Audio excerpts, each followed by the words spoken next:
everyone, welcome to this episode number 15. I can't quite believe I'm at number 15. I was going to say on my 10th episode when I hit that I was doing some research into how many podcasts survive. It's not easy, I'm telling you now, it's not easy. And apparently 99% of podcasts do not get past episode 10. So I was very happy that I was able to hit that milestone a couple of weeks ago, or a couple of months ago now, actually. And if you've been with me from the beginning, thank you so much. I really appreciate it. I've learned a hell of a lot, not only about myself, but also about what I want from this. I think when I started this podcast, I had this idea that it would be viral and explosive, and it would suddenly be like the number one podcast on Spotify. I had very lofty ambitions. And so my expectations were actually really, really high. And then the reality hit, the amount of work that goes into recording and rather actually editing these episodes. And I'm not complaining, but the reality is that these things don't make themselves. It does not happen on its own. There are hours which go into clipping and editing and thinking about ideas for episodes, thinking of questions for guest episodes, trying to think about who I would want on the podcast. I don't know how you feel about social media. I have come to loathe it. Now, I've never been a big one for social media.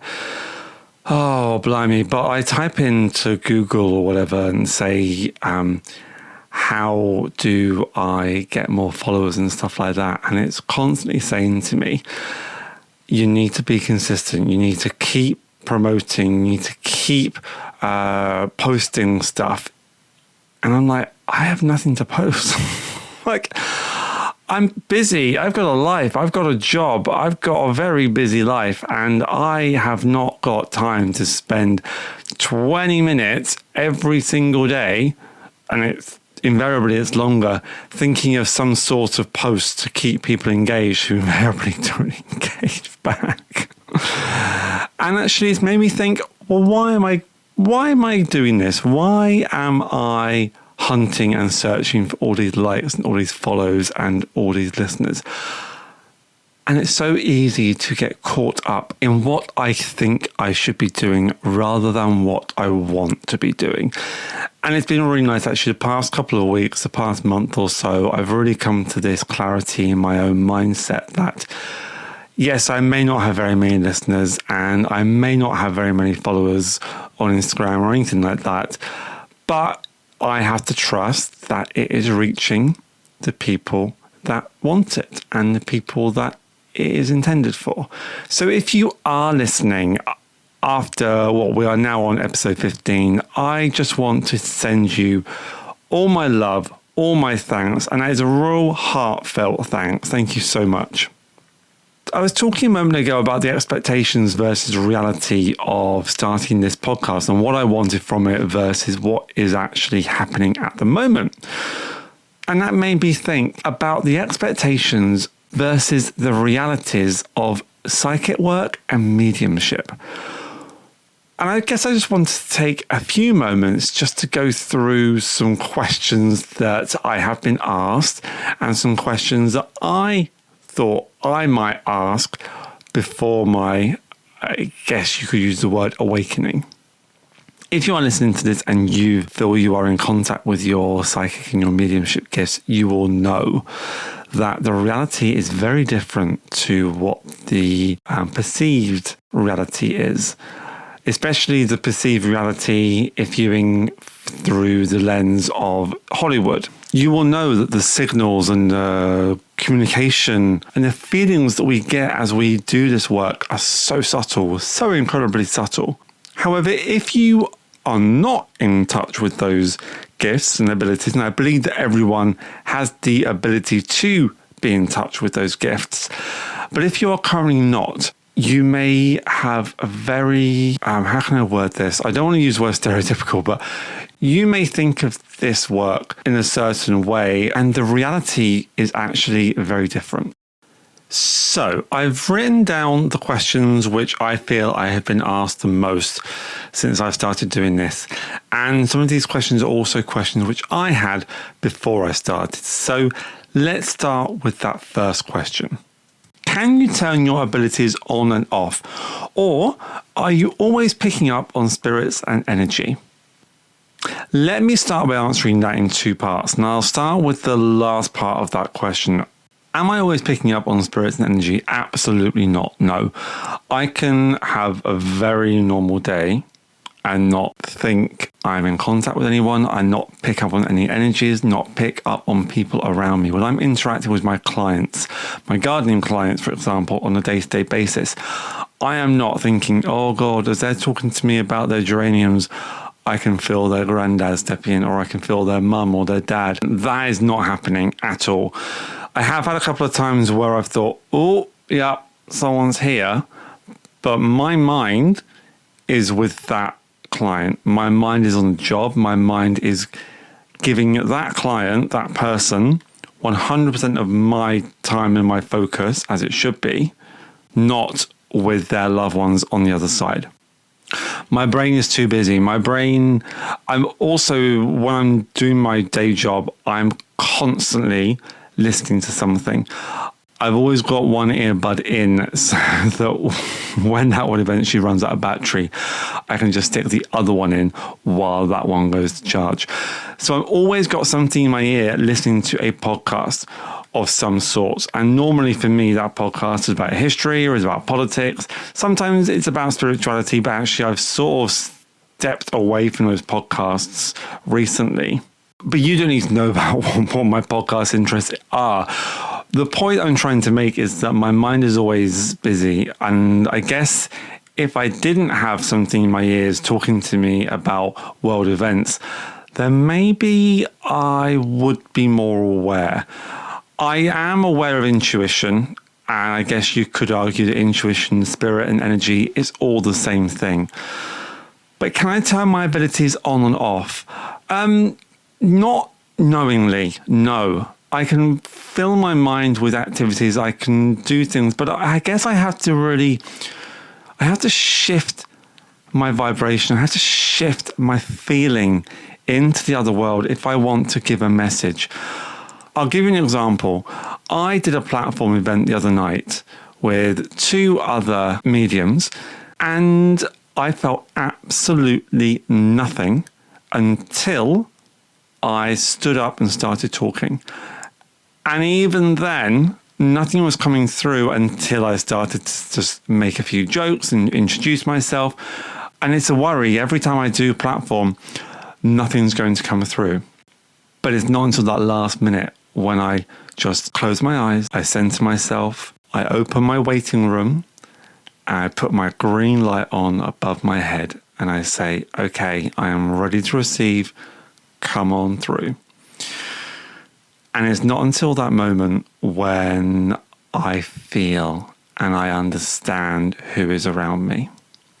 So is there a switch? No, there's not. Is there a vibration that I shift into? Yes. Yes, there is. I hope that answers that question. Okay, second question.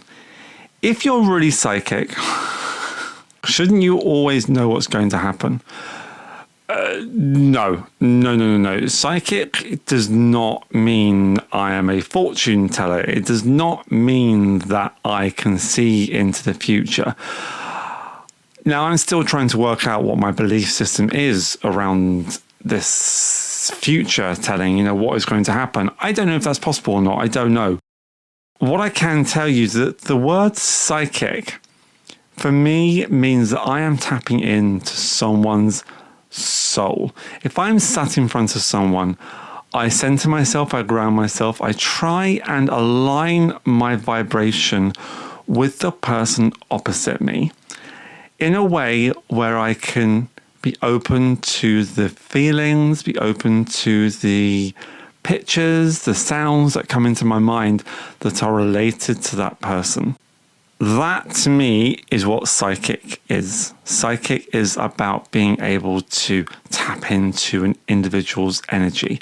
Now, some people can interpret that energy into a future, into another version of what could happen given the experiences of that person up to that time. But the reality is that we all have free will. We all have the choice to do things or the choice not to do things. It's interesting because there is also self-fulfilling prophecies. Now, if you have been told that something's going to happen, does your mind actively make decisions to make that thing happen? I don't know. I mean, it's the chicken and the egg, isn't it? Which one came first? The point being is that a psychic does not know everything that is going to happen. Now, have I had precognition? Have I been able to feel when something is going to happen? Honestly, yes. Yes, I have. And it's really mundane stuff.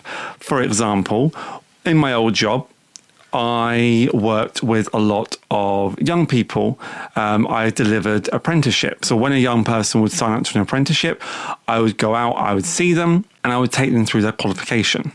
And I can tell you, 9 times out of 10, when I was driving somewhere or when I was due to have a remote session over the laptop with them, I could tell you whether they were going to turn up or not. And these could be learners who were excellent, who turned up every single session. I knew when the manager had changed the shift pattern at last minute and hadn't told me. I knew when they just weren't going to answer their phone. I knew when they weren't going to answer the Zoom call. I got so accurate at being able to predict this that I started to even build my social calendar around this. I hope my old manager's not listening to this, but I would put in haircuts. I would put in early finishes to meet some friends at the pub or whatever. And all because I knew that these set of learners that I had booked into my diary would not turn up or were not going to answer the telephone. I told you it was mundane. I told you. Other really mundane stuff. I remember driving along the dual carriageway and I thought something's going to happen to my engine. And I just, this feeling, and it was just so deep within me. It was like it was in my heart that I knew something was going to happen to my car. And I thought, well, let's just drive a bit more sensibly, Matt. Let's just drive a bit more carefully. 5 minutes later, I kid you not, I was driving down the A11 and my car just lost all power. And I pulled over to the hard shoulder and it just wouldn't start. I tried the ignition, it just would not start. So I called out the recovery and they took me to my garage and he said, sorry, Matt, your engine's dead. Your engine has died. And I just knew, I thought, I knew it. Okay, question number 3. Do I see dead people like in the movies? No. No, I do not. No. I have known of actually only one person in my life, and this is before I stepped into this world. I worked with someone who was a psychic medium. Again, going back to my old job, she would have learners who worked in care homes. And when she went to a care home, she would hate it because she said all she would see is dead people walking around. And no, not the residents who were already there. Apparently, she described it as the place was just full of people who had died there, who had died in the past. Now, I know there are some who say that when we die, we don't stay where we die. All I can tell you is what this old work colleague told me. I was fascinated by it, but at the same time, I didn't want to probe too much because it upset her. It really did upset her. I've never physically seen someone. I've never physically seen something. With the exception of when I was a kid that I've spoke about in an early episode, just that shadow at the top of the stairs or the shadow in the corner of the room. I've never seen anything. I don't see people like that. And honestly, I think that is exceptionally rare. When I am doing a reading for someone and I say that I can see them, how can I describe it? in my mind's eye, this is what it's like. You've heard me say before that reading for someone is like psychic charades. You get this symbol and you've got to work out what this symbol is or what they're talking about. When they are showing a little bit of themselves to you, it's like this. It's like in your mind's eye, I want you to just, if you can, if it's safe, just shut your eyes and I want you to think of a net curtain or a piece of material. Yeah, a piece of material, a sort of semi-translucent piece of material. And that is waving in front of you. Behind that, there is a person. And of course, you can see the vague outline, you can see the general sense of them, but you can't see the detail. Now, in this bit of material, there is a slight hole. And I want you to look through that hole, and I want you to try and see and glimpse a specific feature of this person as this person is moving around. And as this material, as this piece of cloth, as this curtain is blowing in the wind. This is what it's like for me when I am seeing someone in my mind's eye. I get a very quick and a very faint, clue as to who they are, what they look like. But when I read, I very rarely describe them physically. I know of one medium who goes to my circle, and the first thing that she does, she describes them physically. Dum, dum, dum, dum. I don't see them like that. I go much more on the feelings, on the emotion, on the connection to my sitter. Do I get scared or creeped out? No. Honestly, no. I think the expectation here is that this is spooky or this is dangerous. And the films coming out of Hollywood, The Conjuring, all those creepy films which portray the afterlife as this barren wasteland which is full of fog and full of people that haven't crossed over. I mean, if that exists, I haven't seen that. Not to say I've seen what the afterlife is. I've not been shown that, but I don't get scared. I don't get creeped out. For me, I have not experienced anything yet to make me feel any sort of concern. When I do this work, I'm just filled with this sense of peace, love, something sacred, something emotional, something sacred though. And that is that is how I experience this psychic world, this psychic and mediumship world. Oh, I love this question because you know what? If I could do this, I wouldn't be gardening.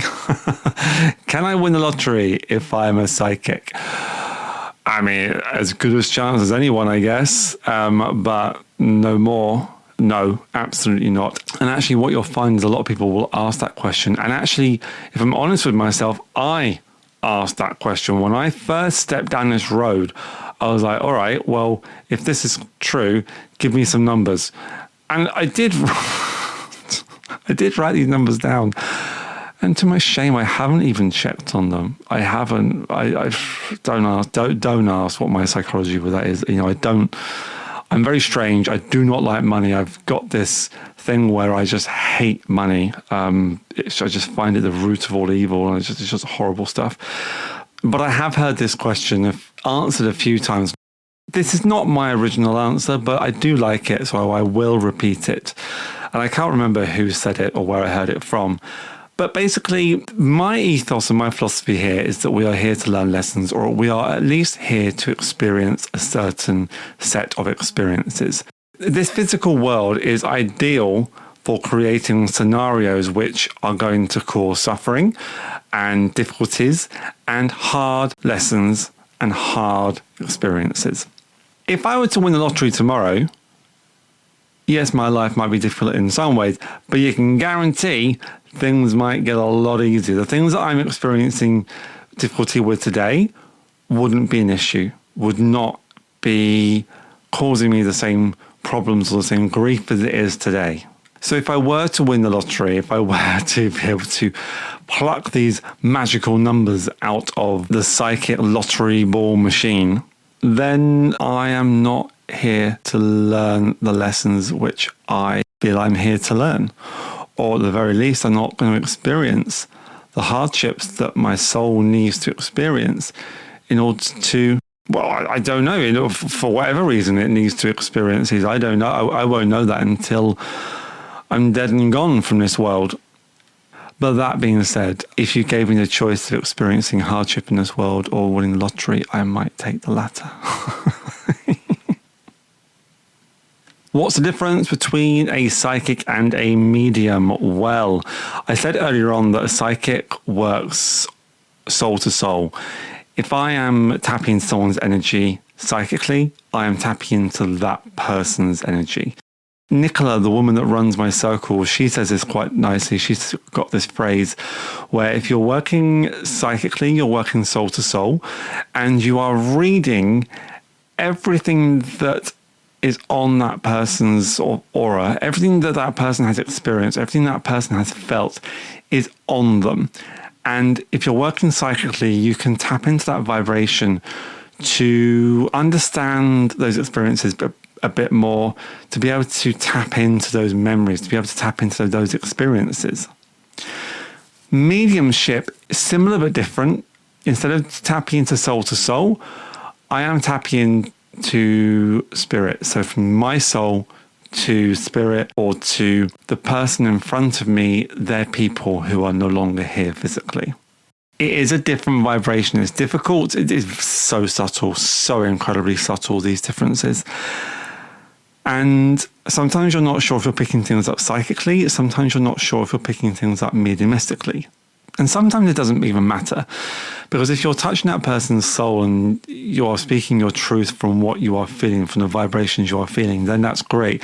And actually, when you're doing a reading, whether it's psychic or mediumship, well, let's go for a mediumship reading, then actually there is a mixture of the two. There can be a mixture of the two.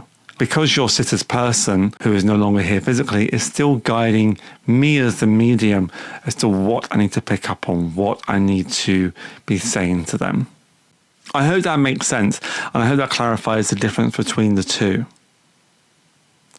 Something that I always thought before I stepped into this world was that when psychics and mediums said, I'm seeing this, I'm hearing this, like when I would watch John Williams, he's the composer to all my favorite film music, actually, Jurassic Park, etc. But no, who I meant was John Edwards, sorry. And I think, memory serves, forgive me for saying this, but I think there was some controversy around him a few years back. I don't know what that controversy was. But when he had his show, in the UK, it was on an old channel called Living, and it was Stepping Over. I think it was Stepping Over with John Edwards.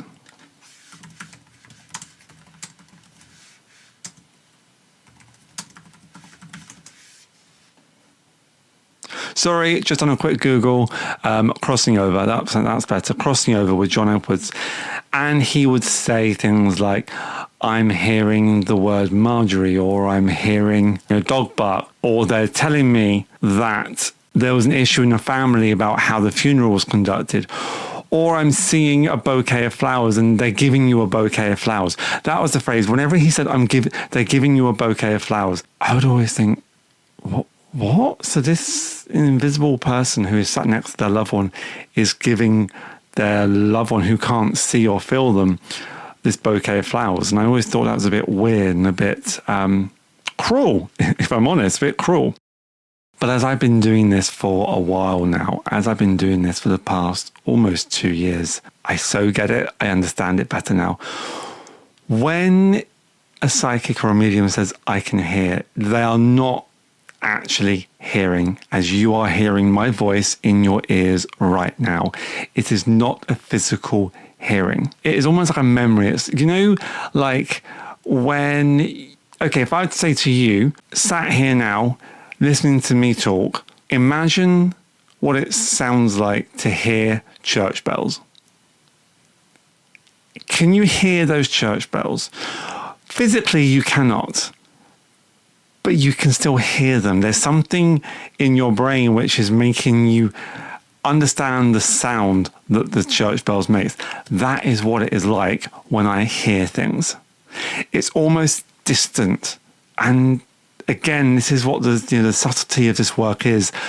It's listening to things through this thick curtain that is waving in front of me when I'm connected to individuals.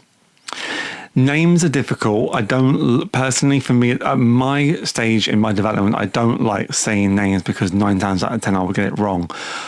But there is this sense of the sound of the words. I'll tell you one thing I did have happen to me. I was in an online development circle one night and I said, oh, I'm getting the word John come through. And my sitter was like, no, I can't take John. And I know that John is such a generic name to give out because who doesn't know a John in who's passed, or in the family at least. However, I stuck with it and I was like, why? This is not leaving me. And I just sat with that and I just thought, something struck me. I thought, don't say the word John, just sound it out. And I was like, jaw. And I was like, why am I stopping at jaw?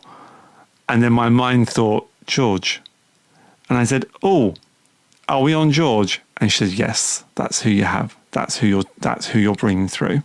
So I hope that explains to you a bit better about how the sounding works and the reality of hearing spirit and the reality of hearing names.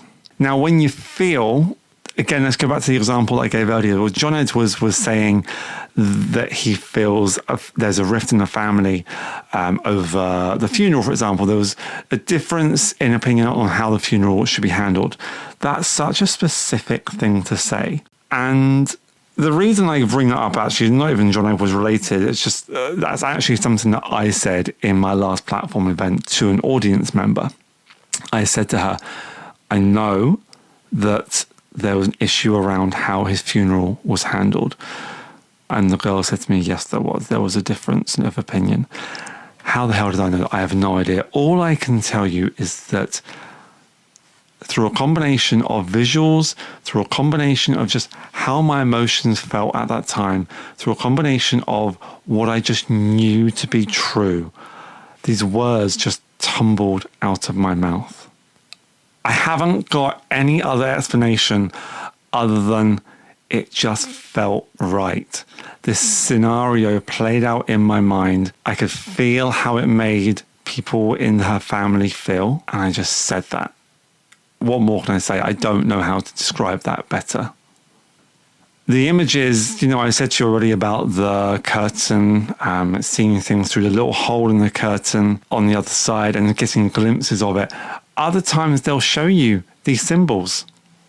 Again, I'll show you an example of what I had last night. I was at Development Circle and I was saying, oh, your nan is showing me a dog. Does she have a dog? And my sister said, no, she didn't, but I do. I was like, okay, fine. Well, that's, again, pretty generic. And I asked this grandmother to show me something specific about this dog.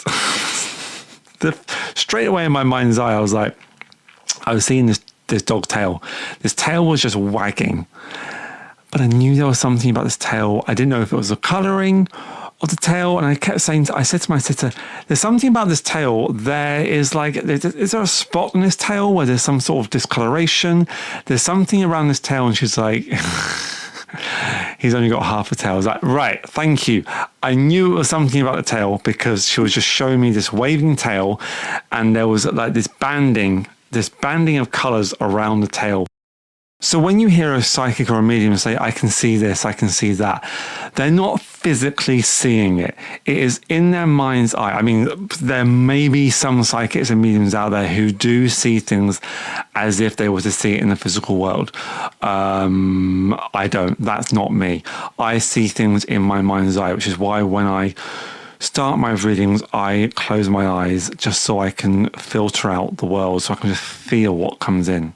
It's almost as if I am reliving a memory in my mind that is not mine. Okay, there you go. That describes the feeling, the sound, and the visuals all in one go. It is as if I am reliving someone else's memory in my mind. And I have to interpret what the hell is memory and all the things included, this dog wagging its tail, the sound of John or Jaw or something. This sense of there being a discomfort about the family not being happy with how the funeral was conducted. This memory is not mine. These memories are not mine. The realities of psychic and mediumship work are so much more subtle than the expectations. The expectations, especially if you're viewing this work through the lens of Hollywood, is that it is loud, it is intrusive, it is obvious, it is clear. It is not. Hence why half my battle with this journey is getting my head around, am I making all this up? Or is this real? Is this coming from somewhere else? I really hope that has shed some light for you on what I experience, on what other psychics and mediums experience when they give a reading. Just bear that in mind as well. If you are not tapping in or have not tapped into your abilities, moderate your expectations if you go to a reading, if you have your own reading. I mean, we are not all Tyler Henrys. I dream of the day where I will be able to be as clear and as on point 100% of the time as Tyler Henry. But also, actually, before I wrap this up, that is another expectation which I sometimes fall into the trap of putting on myself. That these people, the Tyler Henrys of the world, are right every single time. And they are not. They are not. I'm telling you now, they are not. They will have off days. They will have sitters who do not gel, who do not vibe with the psychic. And that all has an impact on the quality of your reading. I put extremely high expectations and extremely high pressure on myself to be as good as I can be. And I think, to an extent that is warranted. I have got people's emotions and people's loved ones in my hand when I'm doing this. But at the same time, by putting that pressure onto ourselves, by putting that pressure onto your psychics or your mediums, it really is not helping matters. And actually, you're just going to be disappointed with what you get, because I feel like I'm being given the figure 80 to 85% of psychics and mediums have to go through this code, have to go through this constant interpretation as to what they are being given. It's not clear. And for that remaining percentage of psychics and mediums who do get that, actually, I'm not even sure it's that high, to be honest. Well, they're just bloody lucky. That's all I can say. The rest of us have got to work a bit harder, but it does come. The more you work at it, the more fluent you become, the more natural it becomes. So I will take this time to say I am planning the Christmas/winter solstice episode. And I'd like to go, dare I say, a bit spooky. I have put so many messages on Instagram, so many messages on Threads and Facebook. And I'm a bit disappointed because I've had no response whatsoever. Like, no one is seeing these messages. So if you are listening, if you are one of my wonderful listeners who have been listening to me, and if you have had an experience that you would like to share, please get in touch. Oh, I would be so grateful for you to share your story, to share your message with the rest of whoever is listening to these episodes. You can do so by messaging me at my Instagram, which is the.psychic.explorer. I'm on Facebook, or I'm on Threads at the same handle, the.psychic.explorer. Alternatively, if you're listening to this on Spotify, then feel free to comment and leave a message, and I'll reach out to you through that. Ideally, what I would really like is to hear your voice. I say this to my sitters, especially the audience when I do my platform event. I need to hear your voice. I need to hear you. or at least I would love to hear you. So if you would like to send me a voice note on talking about your experience, whether it be spooky, whether it be spiritual, whatever it is, I'd love to hear it. Reach out to me on Instagram, send me a voice note on private message, and I will try and get it on the December episode. I would love to. I'm trying. I've got this idea about what I would love that episode to be. And at the moment, I'm getting no responses from anyone. So, I'm just going to plead and beg at this stage. If you're listening, please send me something, please. Lots of love, guys. I hope that episode's helped. Take care. Lots of love. Bye.